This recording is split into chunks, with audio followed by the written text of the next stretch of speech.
Hello. Today I'm reading from Saving Winslow, written by Sharon Creech, published by Scholastic Incorporated. I'll be reading chapters 30 through 32. Chapter 30, Gus Fan Cloud.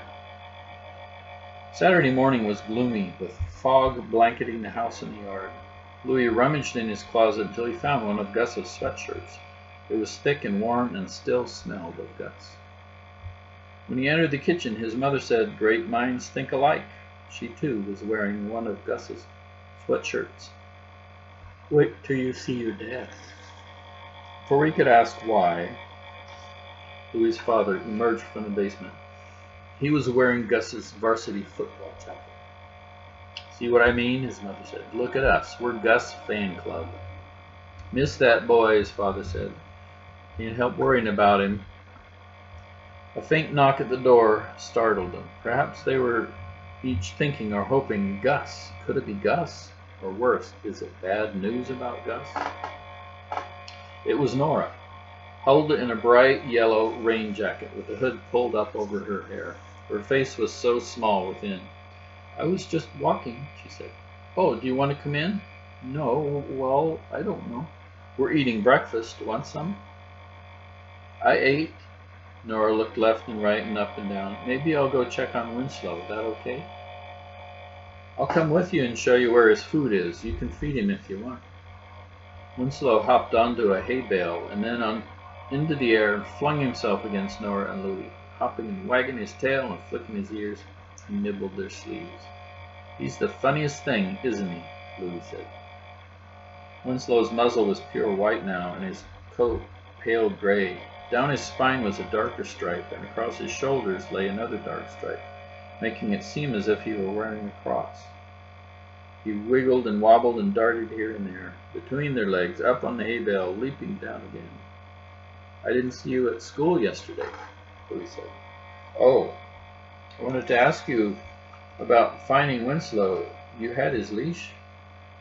You didn't want him walking around these roads without it, did you?" "No, but how did you get his leash in the first place?" "You silly, it was right there on that hook in the pen."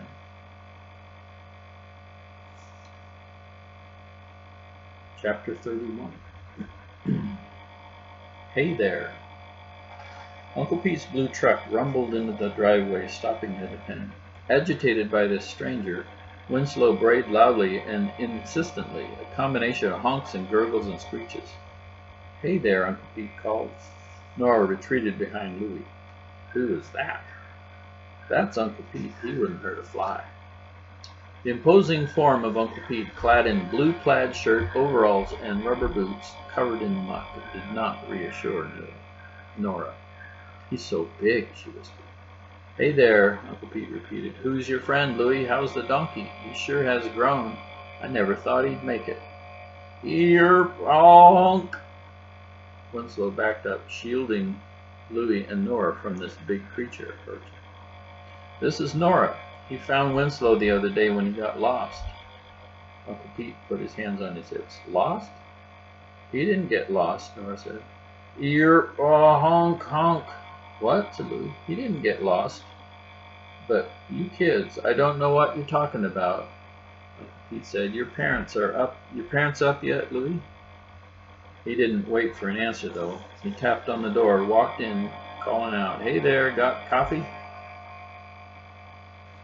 Chapter 32. I'm confused. "Nora, what did you mean you found Winslow's leash on the hook here in the pen? He wasn't wearing it when you found him?" "No, of course not." "So you heard Winslow was missing and came to get his leash?" "No." "I'm confused. What did you mean he didn't get lost?" Nora stroked Winslow, her fingers tracing the dark stripe along his back. "Sometimes I get up really early." Louis wished Nora had a key on the back of her head so he could wind it up and make her talk faster. "What does that have to do with anything?" "When I get up early, sometimes I go for a walk." "Great. Sometimes I come over and check on Winslow." "You do? I've never seen you in the morning." Early, really early. You're all still asleep, probably.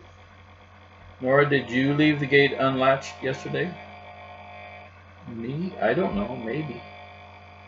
It was still foggy in the yard, and for a moment Louis thought Nora resembled a phantom in her yellow raincoat with the hood over her head. Winslow was chewing on her sleeve. We have to be more careful, Louis said. If he gets out again and wanders off, well, he could get hurt. He didn't wander off. We went for a walk. You what? You went for a walk? All that time I was so worried and you out for a walk? He looked so lonely in his pen. I thought a walk might cheer him up. Louis hardly knew what to say, his head such a tangle of thoughts. He watched as Nora stroked Winslow's neck, the tips of her fingers sliding along so gently, her yellow sleeve against Winslow's gray coat. He couldn't be mad at her. Next time, Nora, leave me a note, okay? Okay.